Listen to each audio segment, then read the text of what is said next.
A few days later, Santiago met me at the house where we held transcendental meditation meetings every week.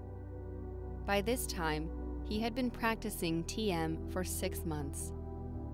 That night, about 30 people were all gathered together in a big room. We sat on the floor with the lights off, in total silence. Suddenly, I did something that seemed opposed to everything I had learned about meditation. I started to giggle. No matter how hard I tried to stop, I just felt this unstoppable laugh emerging from within. Then one of my cousins, who was sitting next to me, started to laugh as well. We were followed by another and another, until the whole room was invaded by one loud, persistent, and powerful roar of laughter. It became so contagious that even some people outside the room joined in. This was the longest and most intense laughter of my life, seeming to go on forever. According to someone waiting outside, it lasted for about 20 minutes. Gradually, we stopped laughing until the room became completely quiet, then stayed in meditation for another 10 minutes.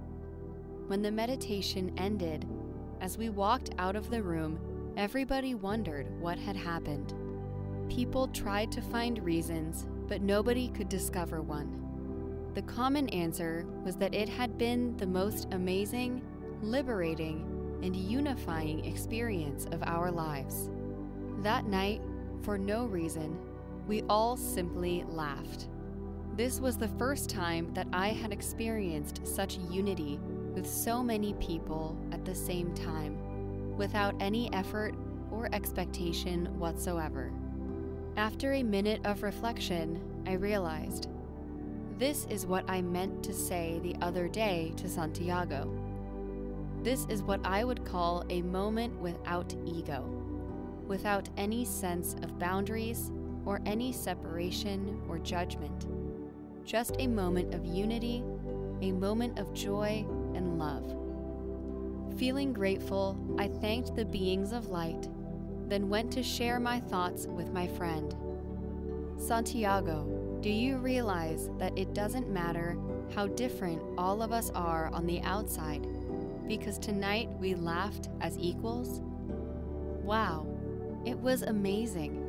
It felt like we were one big chorus, he said. Yes, we actually were, I continued. Do you also realize that this was a moment in which we were completely free from any judgment? You're right. I could have never laughed like that if I thought I was being judged. This was definitely a gift. This is what I meant to say the other day at the cafeteria. That is what I would consider an egoless moment. Only by forgetting who we are and becoming free from judgment can we let our true nature be. What is our true nature? He asked. At that moment, I remembered that the answer to that question had come to me about a year before, after I saw a movie on television about a person with amnesia.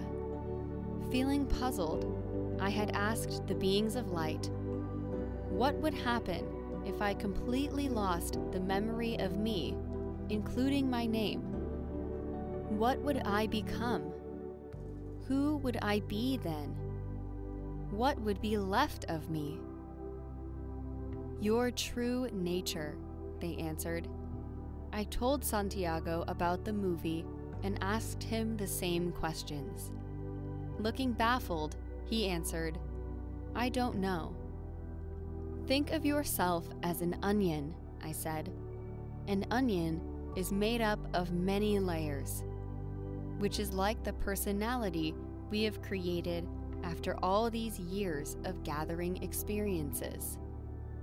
The core of the onion is our beginning, a little baby who is pure and innocent. It is your true nature, totally naked and completely free from any conditions. But to get back to the heart of the onion, we need to first peel off all these outer layers. In total amnesia, you might go all the way to the beginning of the self by accident. But what if you could consciously peel off all the layers? Instead of finding only an innocent and pure baby, you will find that you are also an all-knowing and wise baby. But how do we do that? He asked. You've already started, I answered. Quieting your mind through meditation is the beginning. The quieter you become, the more aware you will be of your ego. That awareness will open the path for you to connect with your true nature and to learn the difference between it and the ego.